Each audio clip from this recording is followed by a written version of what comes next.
Hello साथियों, मैं पंकज मिश्रा स्वागत करता हूं आपके अपने परिवार लक्ष्य एकेडमी चैनल पर। साथियों, आप लोग जानते हो कि रोज का अपना सेशन चल रहा है यूपी पुलिस जेल वार्डर के लिए स्पेशल, क्योंकि ये वैकेंसियां क्लियर होने वाली हैं। इनका एग्जाम होने वाला है जो कि सितंबर से नवंबर में इसे सुनिश्चित किया गया है। चलिए साथियों, चलते हैं अपने सेशन की तरफ। साथियों, कल हम आपको होमवर्क में यह क्वेश्चन दिए थे कि सबसे कम उम्र में बनने वाले प्रधानमंत्री कौन है। सबसे अधिक उम्र में, सर्वाधिक लंबे उम्र में बनने वाले प्रधानमंत्री कौन है। मोरारजी देसाई, इनके बारे में हम आपको बता दिए हैं। और सबसे कम उम्र में बनने वाले प्रधानमंत्री ये कौन है, ये क्वेश्चन एग्जाम में आ चुका है। साथियों, कल का कमेंट आप लोगों ने बहुत ही बेस्ट आंसर दिया था। कमेंट में आंसर सबका बहुत अच्छा आया था, लेकिन एक कमेंट उसमें क्या आया था, भाई साहब आपको समझना चाहिए, हम आपको भारत के बारे में पढ़ा रहे हैं। वो एक कमेंट ऐसा आया था, वो फिनलैंड के प्रधानमंत्री के बारे में बता रहे।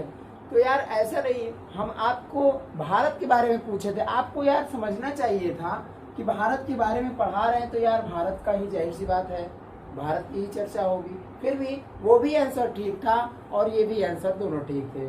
तो इसका आंसर क्या होगा, राजीव गांधी। राजीव गांधी जी सबसे कम उम्र में। और मुख्यमंत्री की बात की जाए, सबसे कम उम्र के में बनने वाले मुख्यमंत्री कौन है, उत्तर प्रदेश के। उत्तर प्रदेश में सबसे कम उम्र में बनने वाले मुख्यमंत्री कौन है। तो भाई साहब, सबसे कम उम्र की अगर देखी जाए तो कौन है, बता सकते हैं आप लोग कौन है। मुख्यमंत्री माननीय श्री अखिलेश यादव। अखिलेश यादव सबसे कम उम्र में। और अगर उत्तर प्रदेश में देखी जाए कि महिला मुख्यमंत्री कितने हैं, तो महिला मुख्यमंत्री की चर्चा अगर की जाए तो आप लोग बता सकते हैं कि कितने मुख्यमंत्री महिला हो चुके हैं। तो सबसे पहले सुचिता कृपलानी, वो मुख्यमंत्री थी। और दूसरी कौन है, सुश्री मायावती। तो ये दोनों लोग मुख्यमंत्री बन चुके महिला में। मेरे साथियों, आज हम बात करेंगे संविधान की प्रमुख शब्दावली। जैसे आपको पता होगा, सत्रावसान, सत्र का आवाहन, विघटन, विश्वास प्रस्ताव, अविश्वास प्रस्ताव, ये सब चीजें क्या हैं। कल हम आपको पढ़ाए थे अविश्वास प्रस्ताव के कारण किस प्रधानमंत्री ने इस्तीफा दे दिया। तो आप पढ़ तो जरूर लिए, क्वेश्चन आप याद तो कर लिए, लेकिन समझना जरूरी है कि अविश्वास प्रस्ताव होता क्या है, विश्वास प्रस्ताव होता क्या है, विघटन किसे कहते हैं, संविधान में शून्यकाल किसे कहते हैं, प्रश्नकाल किसे कहते हैं। यही सब क्वेश्चन आज हम पढ़ेंगे। यानी कि आज का अपना टॉपिक क्या है, संविधान की प्रमुख शब्दावली। संविधान की प्रमुख शब्दावली।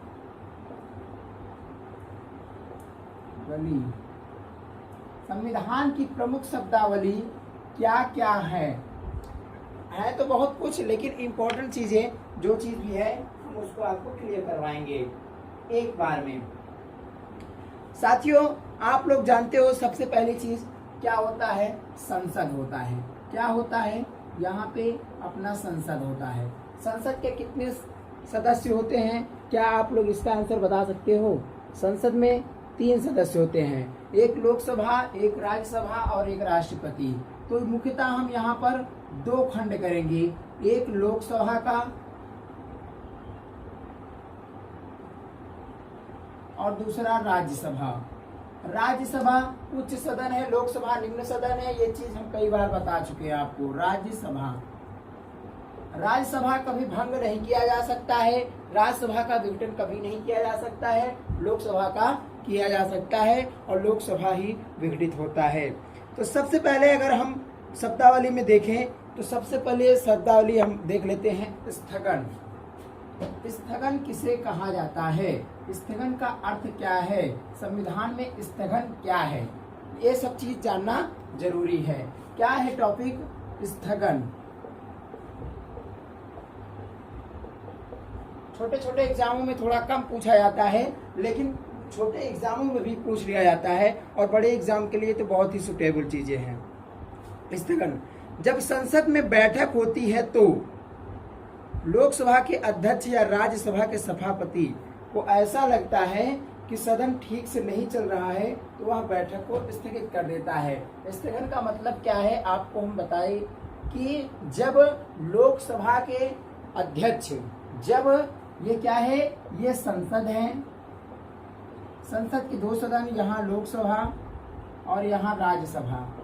तो जब संसद में जब सभा लगती है, जब संसद में बैठक होती है तो बैठक के दौरान लोकसभा के अध्यक्ष या राज्यसभा के सभापति को यदि जब ऐसा महसूस होता है कि ठीक से बैठक नहीं है, उसमें कुछ प्रॉब्लम है, कुछ त्रुटियां हैं, जब उनको ऐसा लगता है कि सदन ठीक से नहीं चल रहा है, तब वो क्या करते हैं, उस बैठक को स्थगित कर देते हैं। क्या कर देते हैं? उस बैठक को स्थगित कर देते हैं कि यह बैठक को, और वह जितने टाइम के लिए स्थगित, वो चाहे जितने टाइम के लिए स्थगित कर सकते हैं। पहले तो स्थगन का मतलब ये है कि उसको टालना। क्या है? टालना, यानी कि उस बैठक को टाल दिया जाता है कुछ घंटों के लिए। मान लीजिए जैसे 10 घंटे, अगर उसमें उसका सलूशन हो जाता है तब तो ठीक है, अन्यथा उसको दिनों में टाल दिया जाता है। मान लीजिए 2 दिन, 2 दिन नहीं होता तो अनिश्चित काल के लिए भी स्थगन किया जा सकता है। आप लोग क्लियर समझ लीजिए। तो स्थगन का अर्थ क्या होता है? स्थगन का अर्थ यही होता है। अब एक टॉपिक आप पढ़े हैं, सत्र का आह्वान और सत्रावसान। क्या? सत्र का आह्वान और सत्रावसान। क्या? सत्रावसान।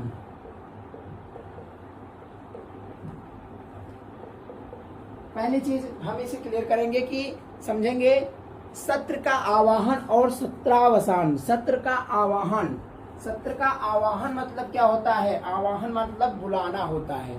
तो सत्र को कौन बुलाता है? राष्ट्रपति जी बुलाते हैं। कौन बुलाते हैं? सत्र का आह्वान कौन करता है? राष्ट्रपति महोदय करते हैं।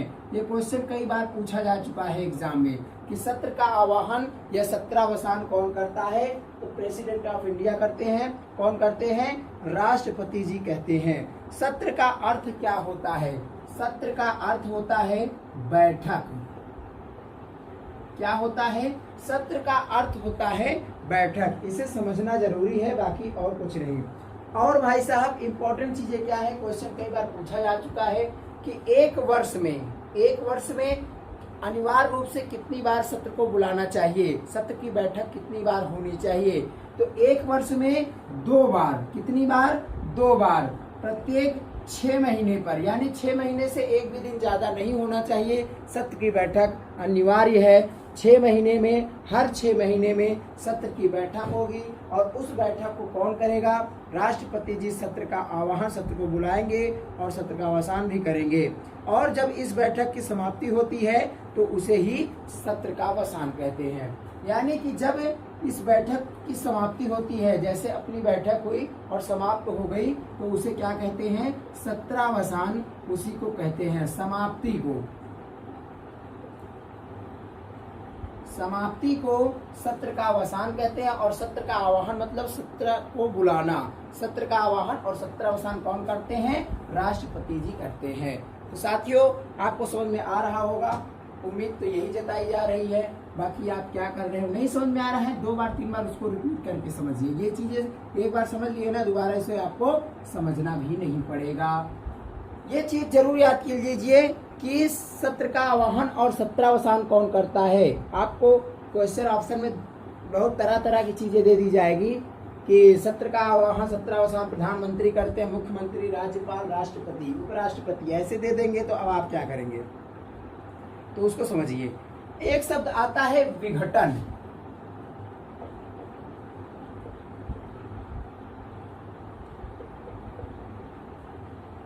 विघटन संविधान की ये बोलियां हैं। संसद के 2 सदनों में राज्यसभा का विघटन कभी नहीं होता है। क्या नहीं होता है? देखिए ये संसद है, मैं आपको पहले ही बता दिया था कि संसद के 2 सदन, ये राज्यसभा, ये लोकसभा। तो लोकसभा राज्यसभा का विघटन कभी नहीं होता। क्यों? क्योंकि ये अस्थाई सदन है। क्या है? अस्थाई, और ये अस्थाई है। तो इसका क्या होता है? इसका विघटन हो जाता है, इसका हो जाता है और इसका नहीं होता है। क्यों? क्योंकि राज्यसभा कभी भंग नहीं किया जा सकता। इसीलिए इसे हम क्या कहते हैं?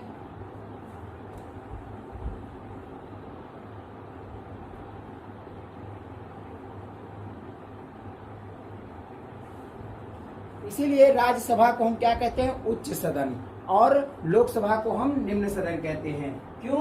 क्योंकि इसे कभी विघटित नहीं किया जा सकता। सिर्फ लोकसभा में क्या होता है? सिर्फ लोकसभा का ही विघटन होता है। अगर आपसे क्वेश्चन पूछा जाए विघटन किसका होता है? सिर्फ लोकसभा का, लोकसभा, क्योंकि राज्यसभा कभी विघटित होता ही नहीं है, लोकसभा का विघटन ही होता है। जब सरकार अपना बहुमत खो देती है तो राष्ट्रपति जी क्या करते हैं? सदन का विघटन कर देते हैं। क्या कर देते हैं? सदन का विघटन। सदन का विघटन कौन करता है? कौन करता है?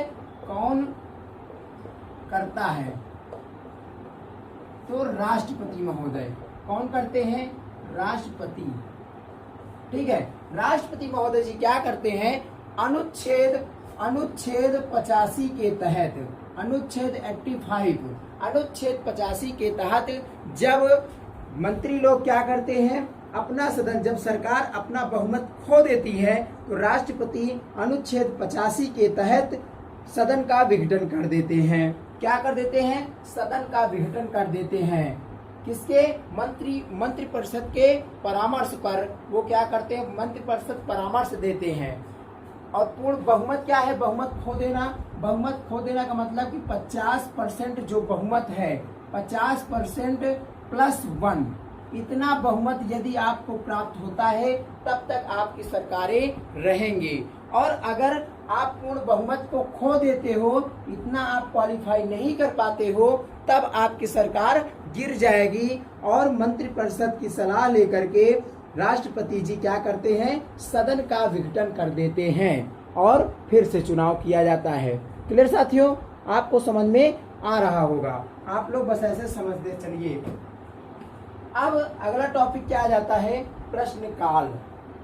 ये बहुत जबरदस्त टॉपिक है प्रश्नकाल। ये शब्दावलियां आए दिन पूछी जाती हैं आपसे, इंटरव्यू के लिए बहुत ही बेस्ट है। वैसे भी आपको रास्ता चलते लोग मिल जाएंगे, यही सब पूछते ही है संविधान में।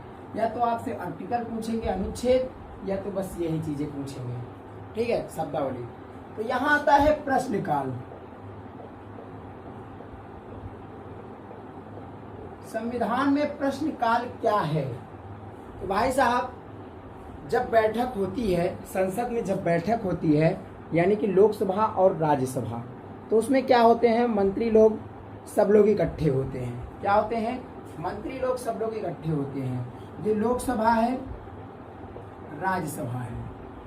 तो ये दोनों सदन में बैठक होती है। तो जब वहां पर बैठक होती है तो बैठक का एक टाइम निर्धारण किया गया है। क्या? 11 बजे से 11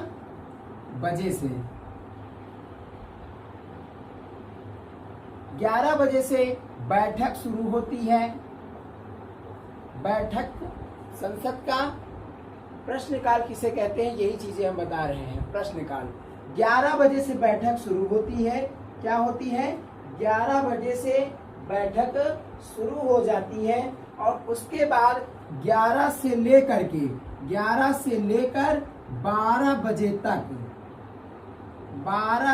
तक 12 तक क्या होता है कि जो मंत्री लोग होते हैं, मंत्री से सांसद लोग क्वेश्चन करते हैं, सांसद लोग क्वेश्चन उनसे पूछते हैं। तो उसी को क्या कहा जाता है?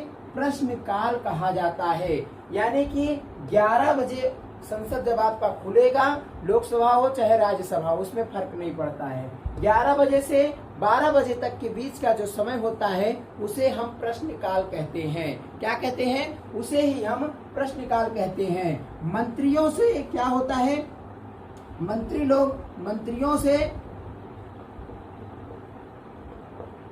मंत्रियों से सांसद लोग प्रश्न पूछते हैं। सांसद प्रश्न करते हैं। तो सांसद जो प्रश्न करते हैं उसी को प्रश्नकाल कहा जाता है। हमेशा नहीं ये होता कि बस अपनी मर्जी से प्रश्न का अपना करना शुरू कर दो, ऐसा नहीं होता है। तो प्रश्न का करते हैं, यानी कि अगर जब आपसे ऑप्शन में कैसा आएगा, ये नहीं पूछा जाएगा कि टाइम बताइए, पूछा भी जा सकता है, आपसे टाइम भी पूछा जा सकता है, लेकिन ये पूछा जाता है संसद में शून्यकाल होता है। जब संसद में शून्यकाल होता है तो क्या संसद के बैठक के पहले घंटा क्या होता है, पहले घंटे को हम क्या कहते हैं, प्रश्नकाल कहते हैं। यानी कि 1 घंटा में मंत्री से सांसद लोग जो प्रश्न पूछे उसे प्रश्नकाल कहा जाता है। जब संविधान सभा में जब बैठक होती है, यानी कि बैठक के पहले घंटा, प्रश्नकाल किसे कहते हैं, बैठक के प्रथम घंटे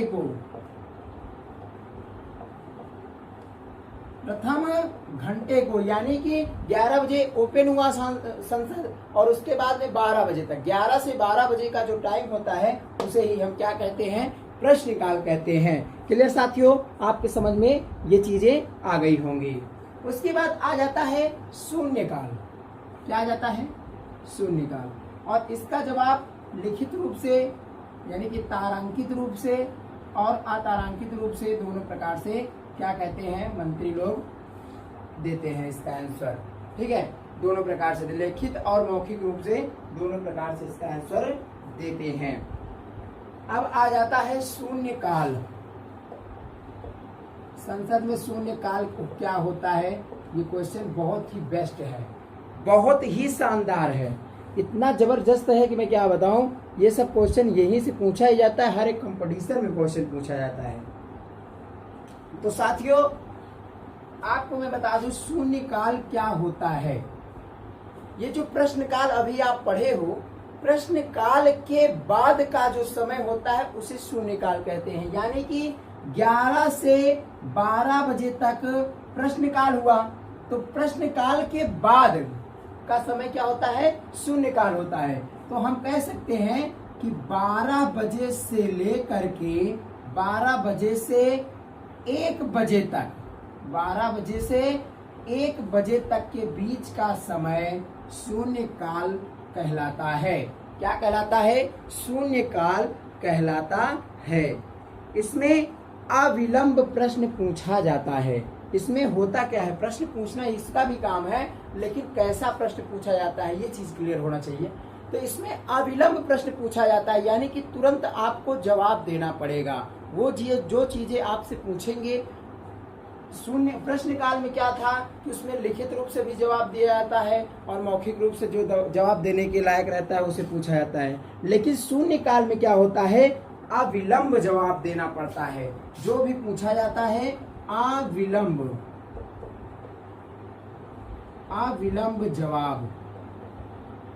अविलंब जवाब देना पड़ता है। किसे, मंत्री लोगों को। ठीक है साथियों, लेकिन एक चीज ये है, ये संविधान की प्रमुख शब्दावलियां तो हम आपको बता रहे हैं, लेकिन ये जो शून्यकाल है, इसका उल्लेख संविधान में नहीं है।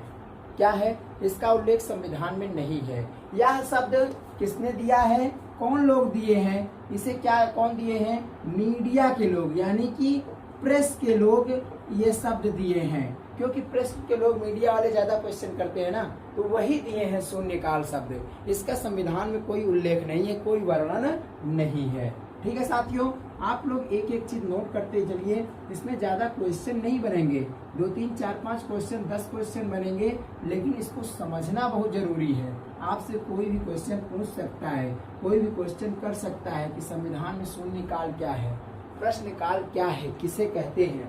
तो ये सब चीजें हैं, इसीलिए हम बोल रहे हैं कि आप लोग इसे एक बार केवल समझिए। अब देखिए, अब मेन टॉपिक क्या आता है, विश्वास प्रस्ताव। इसके बारे में कल हम आपको पढ़ाए हैं कि ये चीजें किस प्रधानमंत्री ने अविश्वास प्रस्ताव के कारण अपने पद से इस्तीफा दे दिया, यानी कि त्याग पत्र दे दिए। तो यार विश्वास प्रस्ताव क्या है, अविश्वास प्रस्ताव क्या है, प्रस्ताव तो कई प्रकार के हैं, जैसे धन्यवाद प्रस्ताव, ये भी एक प्रस्ताव है। तो कई प्रकार के प्रस्ताव हैं, लेकिन उससे हमसे फर्क नहीं पड़ता है। हमें जो इम्पोर्टेंट चीजें पढ़ना है हम उसे देखेंगे। जब सरकार पूर्ण रूप से कह सके कि पूर्ण बहुमत है, जब सरकार क्या कह सके कि वो अपने ऊपर कॉन्फिडेंस रख करके बोले कि मैं पूर्ण बहुमत मेरे पास में है, पूर्ण बहुमत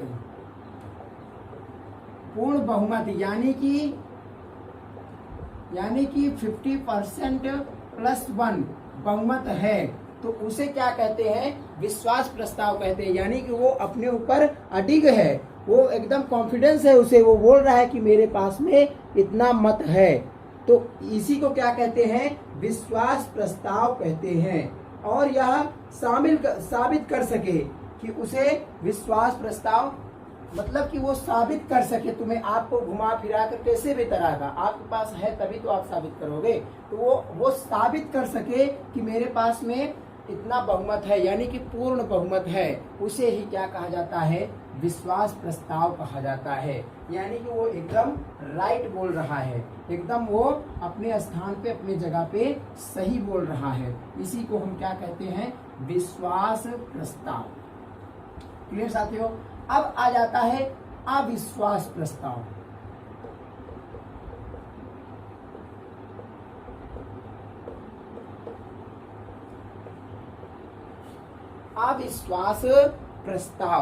अविश्वास प्रस्ताव किसे कहा जाता है? क्लियर साथियों? तो अविश्वास प्रस्ताव, यह प्रस्ताव विपक्ष द्वारा पेश किया जाता है। इसे कौन पेश करता है? विपक्ष द्वारा इसे पेश किया जाता है। विपक्ष के लोग, विपक्ष के मंत्री व नेता 50 लोग कम से कम इकट्ठे होकर के इसे प्रस्ताव पारित करवाने में लगते हैं, और यह जब पारित हो जाता है तब क्या होता है? मंत्रिपरिषद पूरा भंग कर दिया जाता है, मंत्री को उनके पद से हटा दिया जाता है। और जब अगर एक मंत्री के खिलाफ जब प्रस्ताव पारित हो जाता है, क्या हो जाता है? पारित हो जाता है, तो सारे मंत्रियों को इस्तीफा देना पड़ जाता है। ये चीज बहुत ही इम्पोर्टेंट चीज है।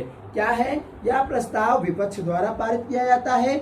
विपक्ष के लोग 50 मंत्री मिल करके यह विश्वास पारित कराते हैं, और यह सिद्ध करते हैं कि हम सरकार में अविश्वास रखते हैं। क्या करते हैं? सरकार में हम लोग अविश्वास रखते हैं, आप लोग झूठ बोलते हो, ये चीजें करते हैं ये लोग। भाई विपक्ष के लोग हमेशा उल्टी सीधी हरकतें करते हैं, तो यही चीजें हैं। अगर और एक मंत्री के खिलाफ, एक मंत्री के विरुद्ध अगर अविश्वास पारित हो जाता है, तो समस्त मंत्रियों को क्या करना पड़ता है?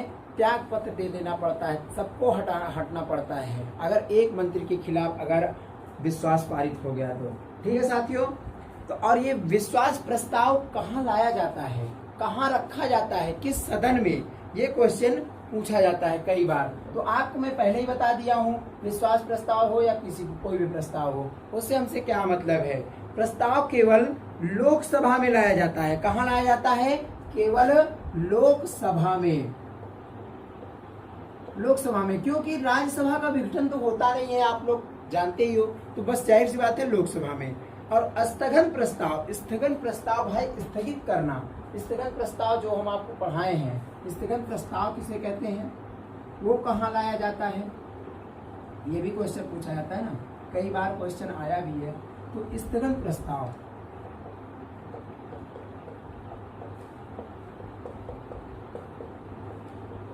ये दोनों सदन में लाया जाता है। ये चीज क्या होती है?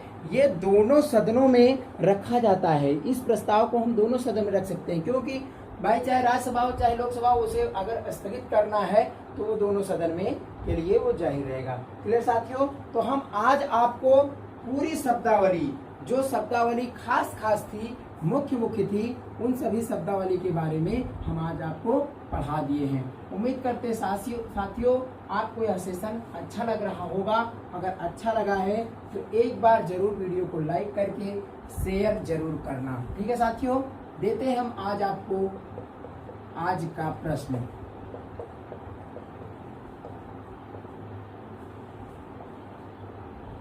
आज का प्रश्न हम आपको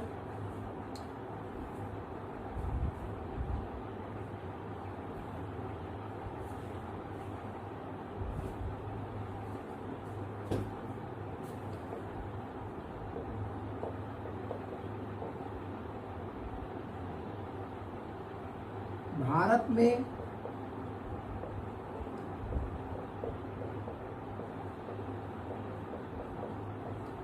पहली बार लोकसभा का चुनाव हारने वाले प्रधानमंत्री कौन है। क्लियर साथियों, यह क्वेश्चन प्रधानमंत्री जी के बारे में हम आपको बता भी दिए हैं, पूरी तरह से पढ़ा भी चुके हैं। तो इस क्वेश्चन का आंसर आपको नीचे कमेंट बॉक्स में रोजाना की तरह जरूर देना है। क्लियर साथियों, उम्मीद करते हैं आपको सेशन अच्छा लगा होगा। अच्छा लगा है तो इसे लाइक शेयर सब्सक्राइब करना और करवाना दोनों चीज मत भूलिएगा, ठीक है। तो मिलते हैं साथियों, तब तक के लिए अपने अगले वीडियो में मिलेंगे। और उसके बाद अगली वीडियो कौन सी होती है, एक ट्रिक की वीडियो और एक्सप्लेन की वीडियो, दोनों वीडियो हम एक एक टॉपिक पकड़ के आपका पूरा क्लियर करवा रहे हैं। आपको एक दिन पूरा चैप्टर क्लियर हो जाएगा, पूरी तरह से हम आपको विद्वान बना देंगे। केवल आप क्लियर बस पढ़ते रहिए, रोजाना पढ़ते रहिए, वीडियो को जरूर देखिए, ठीक है साथियों। मिलते हैं हम अपने अगले वीडियो में, तब तक के लिए जय हिंद, जय भारत।